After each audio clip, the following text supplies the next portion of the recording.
Brian Reynolds. There we go. Brian, are you around? Woo!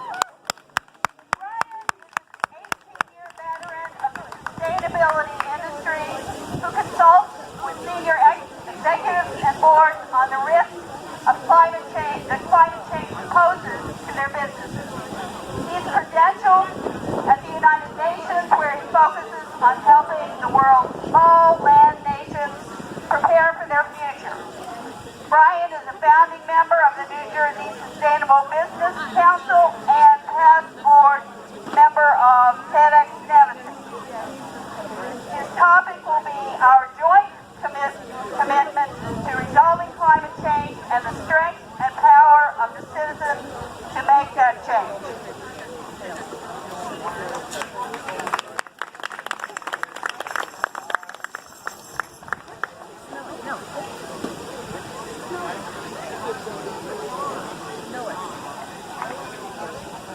You're like a cyborg in this stuff.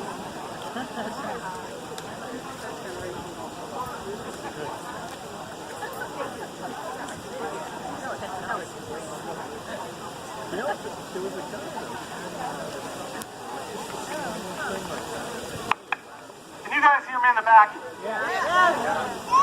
Okay, cool. I know there's a lot of noise coming from under the pavilion, so I'll just try and be brief.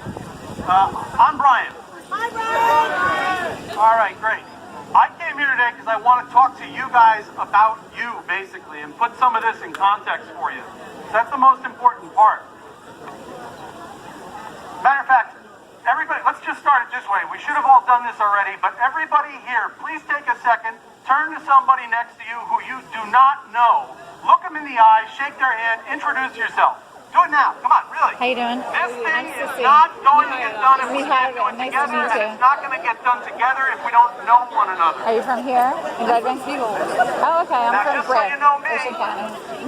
Just so you We're know friends me, with folks, Ryan. I was born Yeah. 45 days before this country turned 200, and like many of you, it was a weird, terrifying, and wonderful childhood. It was terrifying because we had the threat of nuclear war, we had a big recession, our president got shot at one point, but it was wonderful because we watched an evil empire fall without a shot fired, and we saw technological wonders get born. And then we found that when we put a hole in the sky in the ozone layer, we also found the courage to fix that. Yeah, you can clap for that one. Now look, there are a lot of you here who know the famous Churchill speech where he says, you know, we'll fight them on the beaches, we'll fight them on the ocean. And I think that it's fair that we acknowledge this morning that for many of you, as it was for England then, this feels like our darkest hour.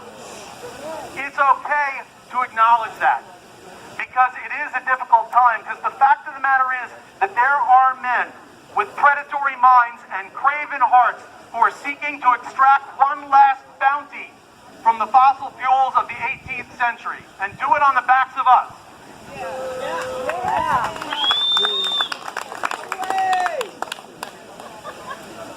But as it was for Churchill in that moment, many of us think America isn't even in this fight. It feels like we're absent from the world stage. And it's true, we haven't stepped out and shown our 7 billion brothers and sisters what it's like to see an America of this generation move with virtue and vigor towards things that are positive. But let me tell you, despite that feeling, I have come this morning with tidings of great joy. Your neighbors are still a wonderful people. They are big-hearted, and they want to do the work and make the change. Many of you know I'm running for Congress. I'm not going to talk about that, but I am going to tell you something I've learned knocking on very nearly 7,000 doors. And it's this. From here to Whiting, from Point Pleasant to Trenton, your neighbors, they know that the climate is a fragile thing. They know that we can, and we must, and we will abandon the fuels of the 18th century. Yeah. They know that we can, and we must, and we will push our markets so that when we invest for the future, we're also making an investment in making the future a better place.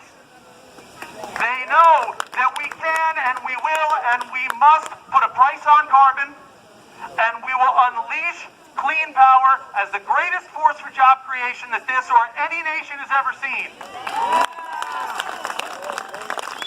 And people ask me, Brian, when will this happen? When will this happen? And I say, turn to that person whose hand you just shook and ask them. Because if you're doing the work, then the time is now. If you're doing the work, the day has come.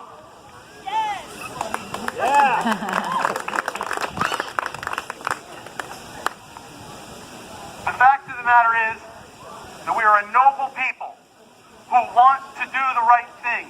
And when you do these things I've said, when you force, because only you can force your school to talk about that bright future that we look for, when you force your investment advisor to divest from fossil fuels and invest in the 22nd century, when you force politicians, when you only vote in politicians who know with great clarity that all justice, all health care, all economic growth, all equality must rest on a foundation of a clear, firm, solid, healthy climate. When you do that, and the other things that have been said today, when you do that, you will walk with your head held high because you'll discover fire for the second time.